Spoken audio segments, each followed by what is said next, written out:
நெட்டா, ம். நோம்பிக்கு வந்து உள்ள சும்மா போகாத. ம். நான் பாரு முறுக்கு சுட்டு போசையில அடுக்கி வச்சிருக்கிறேன் பாரு எடுத்துட்டு போ. அந்த சமையல் உட்கொள்ள வச்சிருந்தியா அந்த கோசியா? ம்.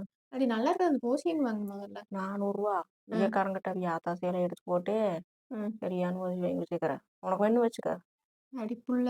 அந்த ம். ஆத்தா ஏதோ பட்டு சேலை இருக்கு, திரட்டு சேலை அப்படின்னு சொல்லிட்டு இருந்தா அந்த சேலைவா? ஆமா, அது சேலைய வச்சு நீ என்ன பண்றது? நல்ல வேலை செஞ்சு வச்சுட்டு போ. 40,000 50,000த்துக்கு போற சேலைய கொண்டு போய் ரூ. 400க்கு கோசி வாங்கி வச்சிருக்கிற. சரி, உனக்கு ஆறுதாரம்ல ரூ. 40,000. அடி உமையாச்சி. ஈரோட்ல ஆர்கேவி ரோட்ல ஏவிஆர் சுவர்ண மகாலுக்கு பக்கத்துல இருக்கிற ஸ்ரீ கன்னிகா பட்டு சென்டர்ல பழைய பட்டு சேலை வாங்கிட்டு அதுக்கு பணம் குடுக்குறாங்க. ம்ஹ்ம். தெரியுமா? அது எதுக்கு அவிய வாங்குறாங்க தெரியுமா? ம். அப்பத்த பழைய சீலைகள் எல்லாம் பார்டர்ல இந்த சீலை ஜரி எல்லாம் வருதுல்ல. ம். அதுல எல்லாம் வந்து வெள்ளியும், தங்கமும் இருக்குமாமா. அதை உருக்கி நூலா செஞ்சு சேர்த்திருப்பாங்களாமா. இவிய மறுபடியும் அதை சுட்டு அதை வெளிய எடுத்துக்கிறது. சரி, சரி. அதுக்குத்தான் இவிய வாங்குறாங்க. நீ இந்த வேலை செஞ்சு வச்சுட்டு நிமிஷம்.